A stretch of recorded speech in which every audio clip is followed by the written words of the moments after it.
Hi everyone, welcome back to the autobiography. If you're new to this channel, welcome. My name is Chris and we're all about self-development and pushing ourselves to the next level on this channel. So in today's episode, I thought I'd ask a really simple question. Why bother self-development and self-improvement? When I've spoken to friends and family, one question that throws me off is why bother? Now, that tells me something about myself because I instantly challenge it and go, well, don't you want to be the best version you can be? And don't you want the best out of life? Some people simply don't.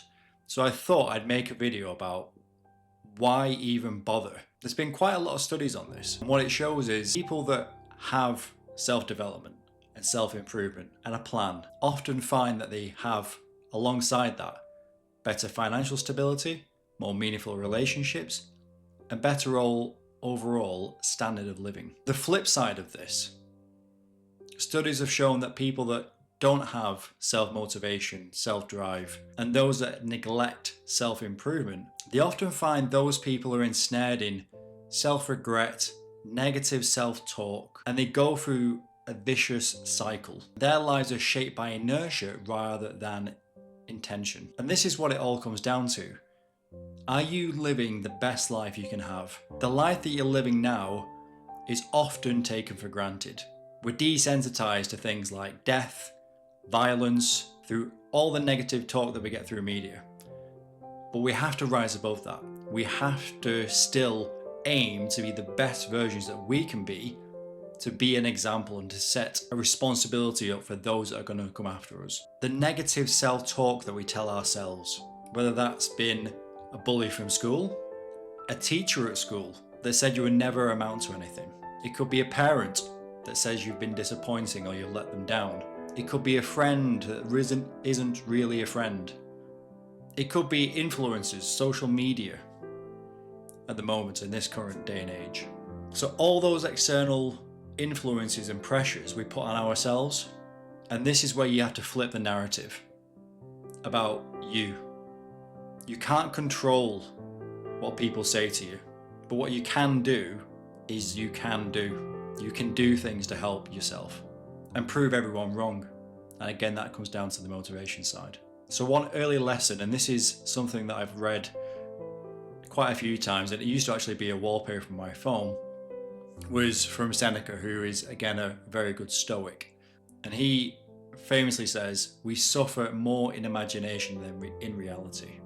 Fear of failure is often worse than the failure itself. So that's why we don't start. But in this video, I want to give you some ideas on why you should start. So to peel this back, it's a good idea to look at why don't people have self-improvement plans and why don't they take the time? The first one, which is what I've just mentioned before, is the fear of failure itself. And this is because you've been told all your life that failure is a bad thing. You need to flip that on its head. Failure isn't a bad thing. Failure is a gift. Failure is a lesson. You learn more from failing than you ever do winning. So many people avoid embarking on a journey of self-betterment due to the apprehension of falling short. Yet failure is not a verdict. It is invaluable data, a guidepost pointing towards growth. It does not matter how slowly you go as long as you do not stop. True failure is only found in the refusal to try. What's your self-talk again? That's going to be a big theme of this video. Linking onto that, a fear of judgment. The perception of external scrutiny determines many from making meaningful changes. However, the truth is liberating.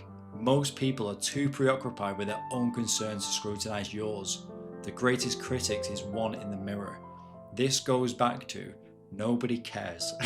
I'm being quite frank. Nobody cares. This is why if you're worrying about somebody else's opinion, they don't care. They've got their own things that they're worrying about.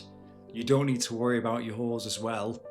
Some people do, and to be fair, that's what their purpose in life is. They're healers. But most people, they simply don't care.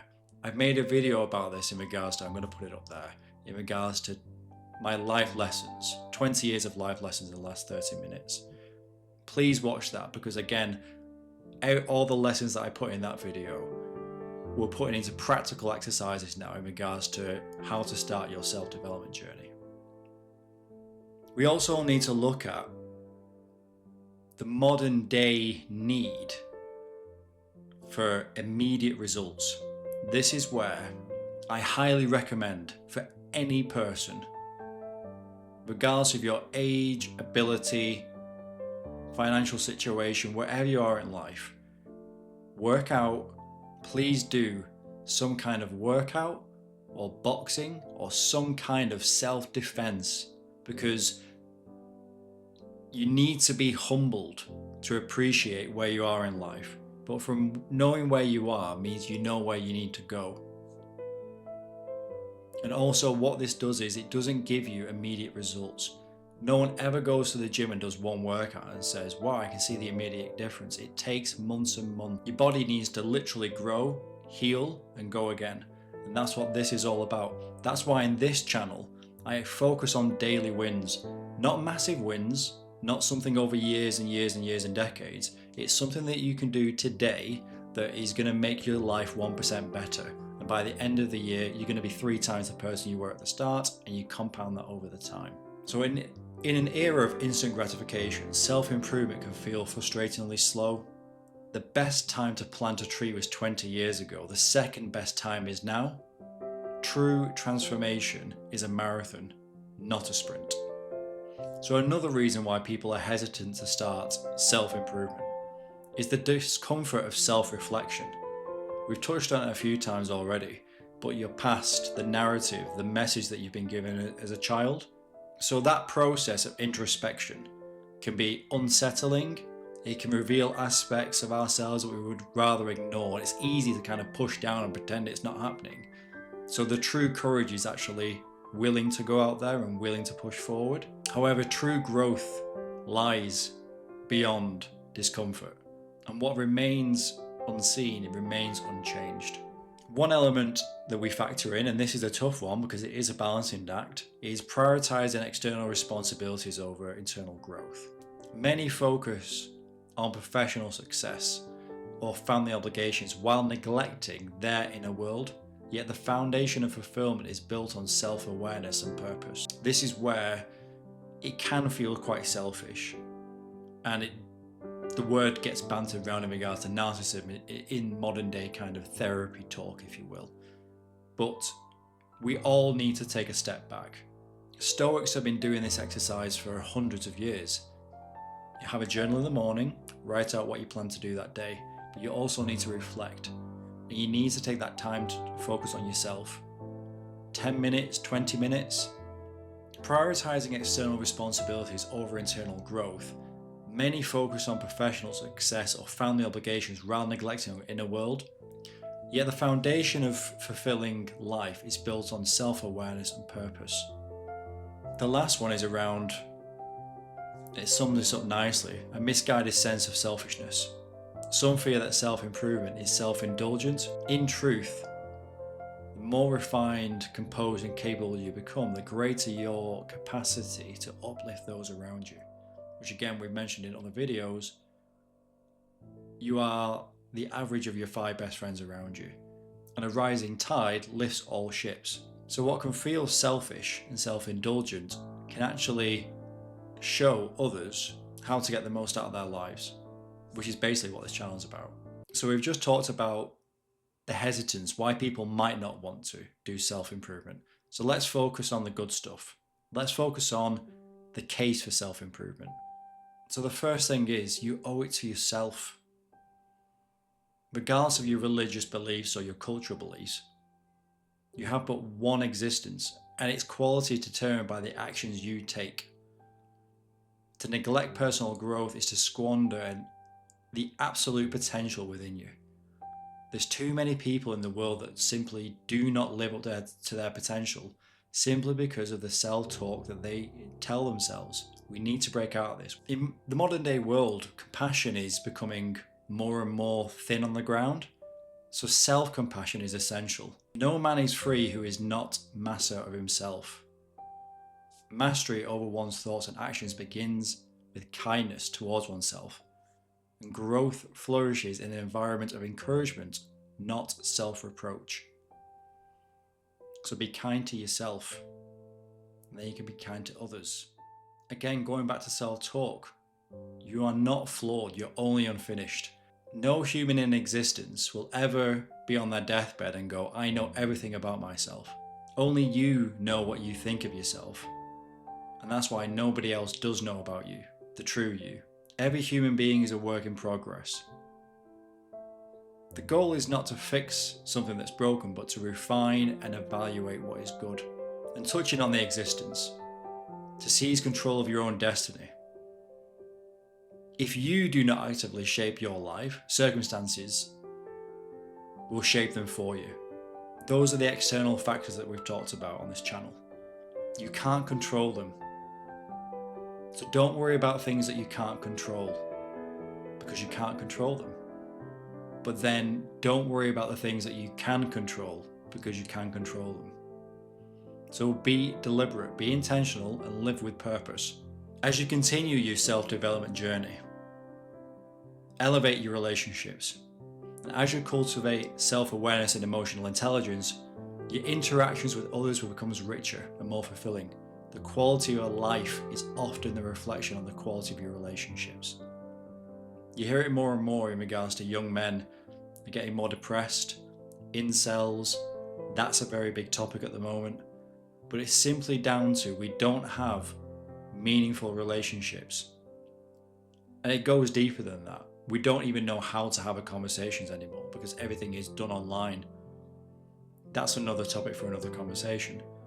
But having your own self-reflection will help others and you will bridge that connection.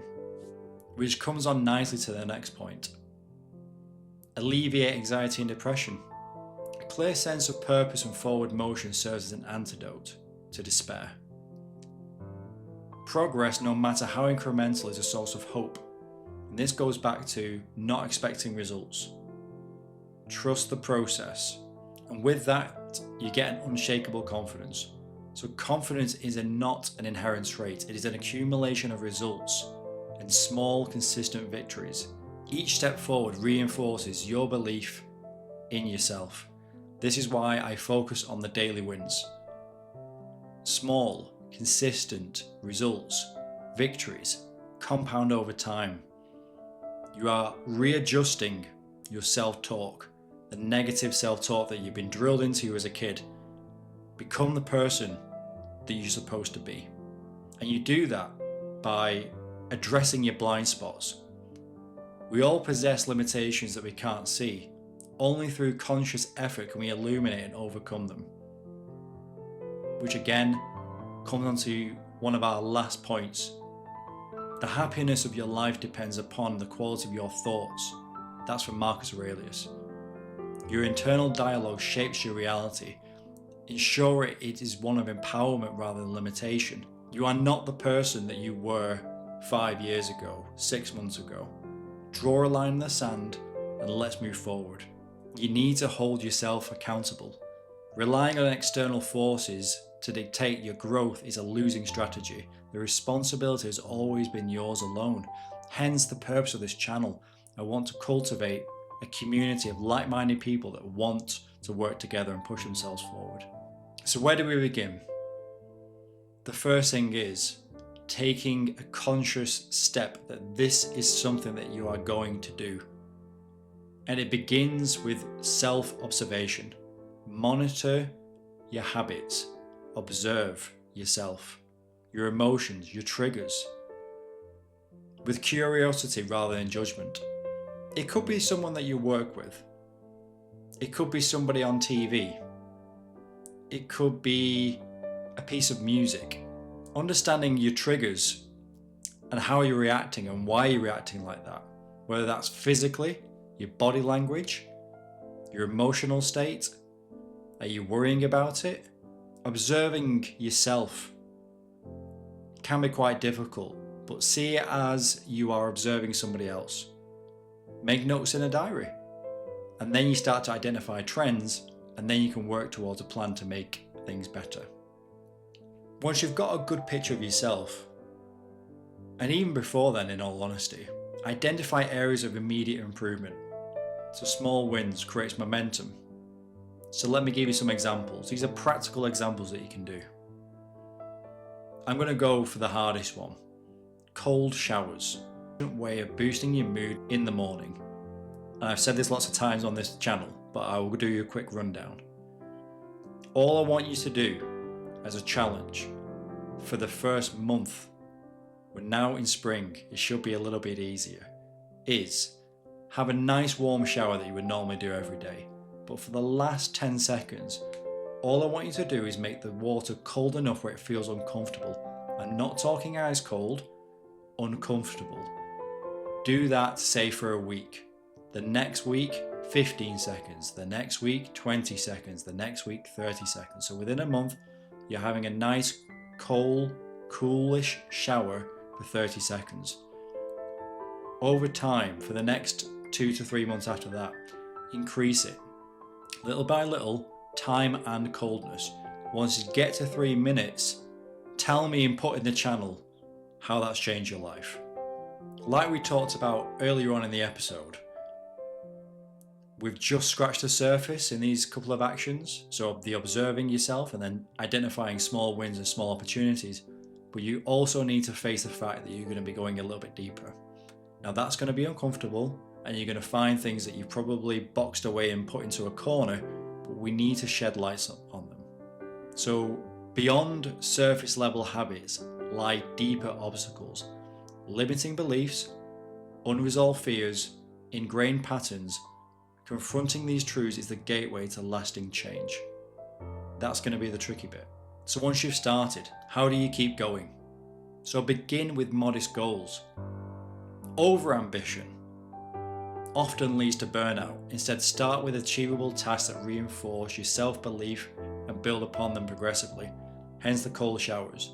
If there's one thing I want you to take away from this video, focus on a cold shower for me. From there, focus on daily progress. We are what we repeatedly do, which came from Aristotle. Greatness is not an event, but an accumulation of small daily decisions. And again, here are some more simple habits to incorporate. I've mentioned the cold showers. I've mentioned reading. I've mentioned exercise.